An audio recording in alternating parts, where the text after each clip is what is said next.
بسم اللہ الرحمن الرحیم۔ الصلاۃ والسلام علیک یا رسول اللہ وعلی آلک و صحابک یا حبیب اللہ۔ اللہم صلی علی محمد و آل محمد۔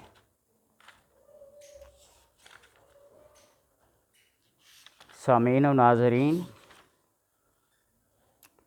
آج سے ایک سلسلہ شروع کر رہا ہوں خوابوں کی تعبیر کا۔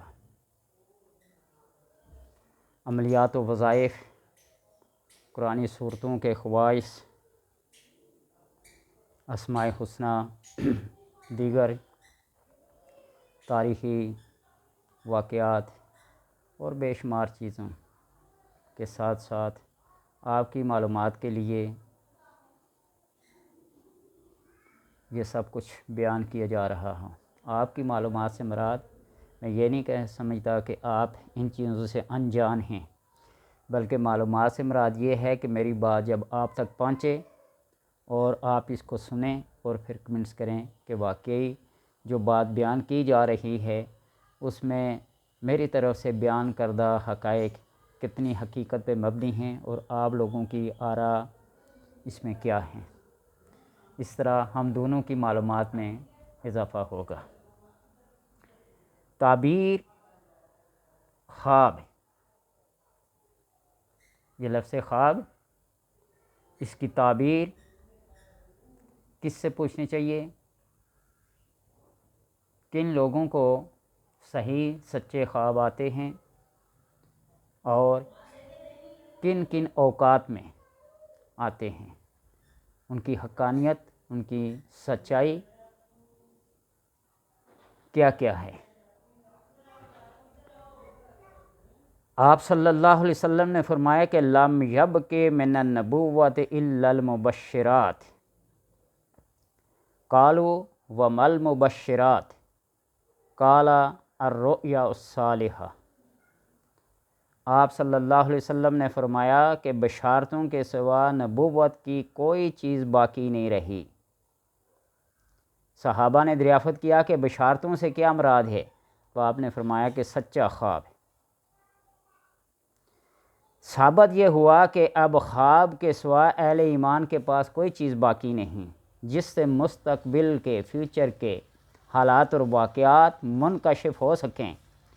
غرض اس حدیث سے ثابت یہ ہوا کہ اب رؤیا صالحہ باقی رہ گئے ہیں مستقبل کے حالات جاننے کے لیے۔ اس میں بہت ساری ایسی حقیقتیں ہیں جو خواب کی صورت میں ظاہر ہوتی ہیں۔ آپ صلی اللہ علیہ وسلم نے بے شمار خواب دیکھے، صحابہ اکرام نے، تابعین نے، تبع تابعین نے، ملت و امت کے صالحین نے اور عوام نے دیکھے ہیں اور دیکھتے چلے آ رہے ہیں اور دیکھتے رہیں گے۔ سچے خواب کی فضیلت اس امر سے بھی ظاہر ہے کہ اسے جز نبوت کہا گیا ہے۔ قال رسول اللہ صلی اللہ علیہ وسلم الرؤیا صالحۃ جزء من 46 جزءا من النبوہ۔ اس حدیث کو بخاری اور مسلم نے روایت کیا ہے کہ نبوت کا 46واں حصہ، سچے خواب نبوت کا 46واں حصہ ہیں۔ خواب دیکھنے والا نبی ہو تو اس کے خواب کی تعبیر کیا ہوگی، ولی ہو تو اس کے خواب کی تعبیر کیا ہوگی، خواص الخاص ہو تو اس کی تعبیر کیا ہوگی، خاص ہو تو اس کی، اور ہم جیسا عام آدمی ہو تو اس کی تعبیر کیا ہوگی۔ تو اس لیے ان خوابوں کی حقیقت کو جاننے کے لیے وقت کا ہونا ضروری ہے کہ کس وقت میں خواب دیکھا جائے تو وہ صحیح اور سچا ہوتا ہے، اور اس کے اندر دن بھر کے خیالات، کس کس چیز کے بارے میں سوچتا تھا، سوچ ہے، پریشان کن ہے، خوشحال ہے، کون سی سوچیں اس کی تھیں، اور پھر خوراک، بعض خوراکیں ایسی ہوتی ہیں جن کے بخارات دماغ کی طرف اٹھتے ہیں اور طرح طرح کے خواب و خیال ہوتے ہیں۔ خوراک کون سی کھائی ہے، باوضو سویا ہے یا بغیر وضو کے ہی سو گیا، دائیں کروٹ پہ سویا ہے، کچھ پڑھ کے سویا ہے یا کسی کے خیالوں میں گم سویا ہے، بہت ساری چیزوں کا خیال کرنا پڑتا ہے۔ آج لوگ مختلف لوگوں سے پوچھتے پھرتے ہیں میں نے یہ خواب دیکھا، میں نے یہ خواب دیکھا، اس کی تعبیر کیا؟ اور خواب کی تعبیر کے بارے میں یہ ہے کہ ایسے سچے اور صالح پرہیزگار بندے سے پوچھو، ہر ایک سے نہ پوچھو، اور جس سے ایک دفعہ تعبیر پوچھ لی اسی پہ اکتفا کرو۔ صالح پرہیزگار بندے اگر 10 سے 15 آپ کو مل جائیں تو سب نے اپنے اپنے خیال کے مطابق تعبیر دی تو وہ سب تعبیریں ہو کے رہیں گی۔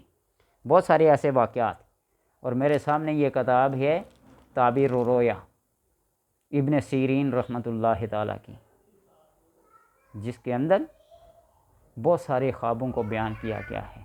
اور ابن سیرین خواب کی تعبیر کے اندر وہ کمال رکھتے تھے کہ خواب بیان کرنے والا اگر کسی واقعے کو، کسی جز کو، کسی لفظ کو بھول گیا تو وہاں سے پھر خود آگے سنانا شروع ہو جاتے تھے، یہ دیکھا یہ دیکھا ہے۔ یہ بھی بڑے کمال کی بات ہے۔ اور اس فن کے جو امام ہیں کون کون سے ہیں، ان کی علمی شخصیت کیا ہے، نیکی اور تقوی اور پرہیزگاری میں کیا مقام رکھتے ہیں، یہ چیزیں بھی دیکھنی ہوتی ہیں۔ مکروہ خواب ہے، اچھا خواب ہے، دونوں طرح کے خواب آتے ہیں۔ خواب کی اقسام کیا ہیں، یہ چیدہ چیدہ باتیں آپ کو بتا رہا ہوں۔ اور خواب پر صدق مقال کا اثر کیا ہے، ایک آدمی بہت سچ بولتا ہے، وہ جب خواب دیکھتا ہے تو اس کے خواب کا اثر کیا ہو، اور ایک جھوٹے آدمی کے خواب دیکھنے کا اثر کیا ہوتا ہے۔ پھر برا خواب بیان کرنے کی ممانعت ہے، کس کے آگے خواب کو بیان کیا جائے اور کسے نہ بیان کیا جائے۔ اور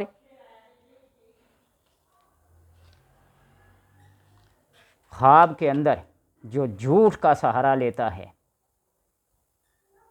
اس کا عذاب اور اس کا وبال کیا ہے۔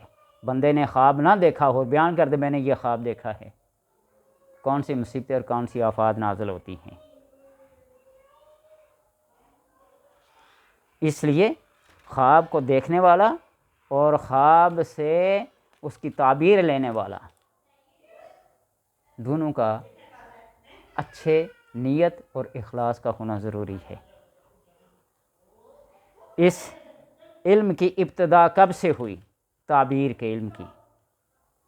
اس کے اندر کون کون سی مشہور کتابیں ہیں، کون کون سے امام ہیں۔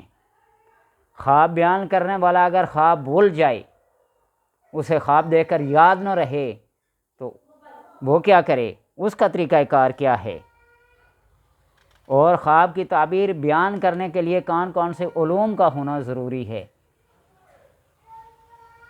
یہ ساری باتیں بنیادی طور پر اس لیے بیان کر رہا ہوں کہ ہر ایک کی تفصیل میں انشاءاللہ سال لگ گیا، 6 مہینے لگ گئے، ہفتہ لگ گیا، چیدہ چیدہ ساری باتیں آپ سے بیان کروں گا۔ کن کن لوگوں سے خواب کی تعبیر پوچھنا منع ہے، اور تعبیر بیان کرنے والے کے لیے کن آداب اور شرائط کا پایا جانا ضروری ہے،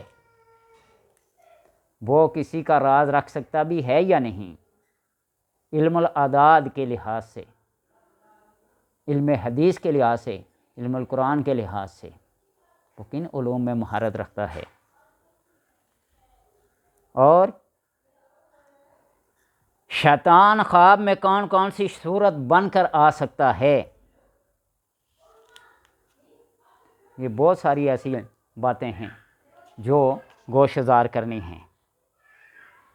حضرت امام جعفر صادق رضی اللہ تعالیٰ عنہ، حضرت دانیال علیہ السلام، حضرت ابن سیرین اور بے شمار ایسے ائمہ فن ہیں، امام جابر مغربی، امام ابراہیم کرمانی،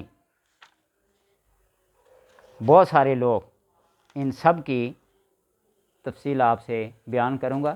اللہ تبارک و تعالیٰ نے توفیق دی تو یہ بڑا دلچسپ اور دل کو مو لینے والا موضوع ہے۔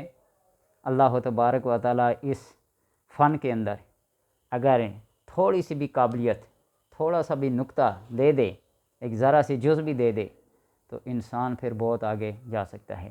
یا اللہ تبارک و تعالیٰ کے کرم کے سوا کچھ نہیں۔